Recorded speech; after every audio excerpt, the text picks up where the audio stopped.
உயிர்த்தெழுந்த இயேசு கிறிஸ்து நாமத்திலே வாழ்த்துக்கள். தேவன் அன்பாகவே இருக்கிறார். தேவன் நம்மை பார்த்து வேதாமத்து மூலமாக நம் உணர்த்தும் வார்த்தைகள், நம்மளுக்கு கொடுத்த சத்திய வார்த்தைகள் என்னவென்றால், பாருங்கள், மல்கியா 4ஆம் அதிகாரம் 2ஆம் வசனம் படிக்கும்போது, ஆனாலும் என் நாமத்துக்கு பயந்திருக்கிற உங்கள் மேல் நீதியின் சூரியன் உதிக்கும், அதன் சட்டைகளின் கீழ் ஆரோக்கியம் இருக்கும், நீங்கள் வெளியே புறப்பட்டு போய் கொளுத்த கன்றுகளைப் போல் வளருவீர்கள். ஆம், அன்பு சகோதர சகோதரிகளே, நீங்கள் இவ்வளோ நாள் ஏதோ ஒரு காரியத்துக்காக ஜெபித்து கொண்டு இருக்கீங்க, வேண்டிக் கொண்டு இருக்கிறீங்க, ஏதோ ஒரு நன்மை வரணும், உங்களோட ஆசீர்வாத மழை பொழியணும் அப்படின்னு எதிர்பார்த்து கொண்டு இருக்கீங்க. கட்டாயம் ஆண்டவர் சொல்கிறாரு, நீங்கள் ஆண்டவருக்கு பயந்துருக்கீங்களாமே, ஆண்டவருக்கு ஊழியம் செய்கிறீர்களாமே, ஆண்டவருக்காக வெளியே காஸ்பல் சுவிசேஷ ஊழியம் செய்யலாமே, சகல ஜனங்களுக்கு நீங்கள் ஆண்டவரை பற்றி இவர் தான் தேவன் அறிவிக்கிறாங்களாமே. ஆம், ஆண்டவருக்கு பயந்து வாழ்றீங்களே, ஆண்டவர் என்ன சொல்லுவார், ஆண்டவர் நம்ம செய்கிறது சரியா, இதை என்ன செய்யும் சொல்லி ஆண்டவரை கேட்டு விசாரித்து இந்த வாழ்க்கையை வாழ்கிறீங்களாமே.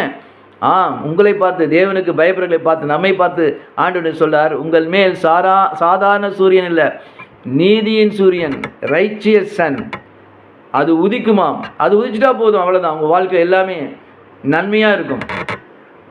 அப்போ அந்த நீதியின் சூரியன் தான் பரலோக ராஜ்யத்துக்கு நீங்கள் வாழ்நாள் முழுதும் உங்களுக்கு காட்டப்படும். பரிசுத்த ஆவியானவர் உங்களோட இருப்பார். அது மட்டும் இல்லை, அதன் சட்டைகளின் கீழ் ஆரோக்கியம் இருக்குமா. நீதியின் சூரியன் வந்த பிறகு அது உங்களுக்கு ஆரோக்கியமாக இருப்பீங்க. Will be health through out your life time. உங்கள் வாழ்நாள் முழுதும் நீங்கள் ஆரோக்கியமாக இருப்பீங்க. என்ன பணம், என்ன சொத்து சுகம், என்ன வசதி வாய்ப்புகள் இருந்தாலும், செல்வாக்கு இருந்தாலும், உங்களுக்கு ஆரோக்கியம் இல்லைன்னா அந்த வாழ்க்கை மிகவும் ஒரு கடினமான கஷ்டமான வாழ்க்கை. ஆனால் ஆண்டவர் சொல்கிறாரு, நீங்கள் அவருக்கு பயந்துருக்கிறபடிய, அவருக்காக நீங்கள் வாழ்கிறபடியால், அவரை நேசிக்கிறபடியால் நீதியின் சூரியன் உதிக்குமாம், அதன் சட்டனைகள் ஆரோக்கியம் இருக்குமாம்.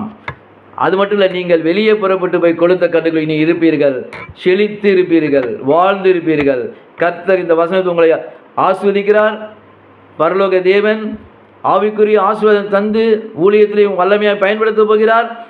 நீங்கள் வெளியே சென்று கொளுத்த கன்றுகள் போல் இருப்பீர்கள். உங்களுக்கு சுகம், ஆரோக்கியம், பலன் உங்கள் மேல் இருக்கும். நீதியின் சூரியன் உங்கள் மேலே வெளிச்சமாக உதிப்பார். நீங்கள் பிரகாசமாக இருப்பீர்கள். மற்றவர்களுக்கும், குடும்பத்துக்கும், சபைக்கும் நீங்கள் வாழ்நாளும் ஆசீர்வாதம் இருப்பீர்கள். இயேசு கிறிஸ்து நாமத்தில் இது நடக்கும். இதை நீங்கள் ரிசீவ் பண்ணிக்கோங்க. கர்த்தர் தாமே என்னோடும் இதை பார்த்துக்க ஒவ்வொரு மேலும் இப்போதும் எப்போதும் இருந்து நம்மை வாழ வைத்து அவருடைய சித்தத்தின்படி வேதவசனம் நடத்துவாராக. இயேசு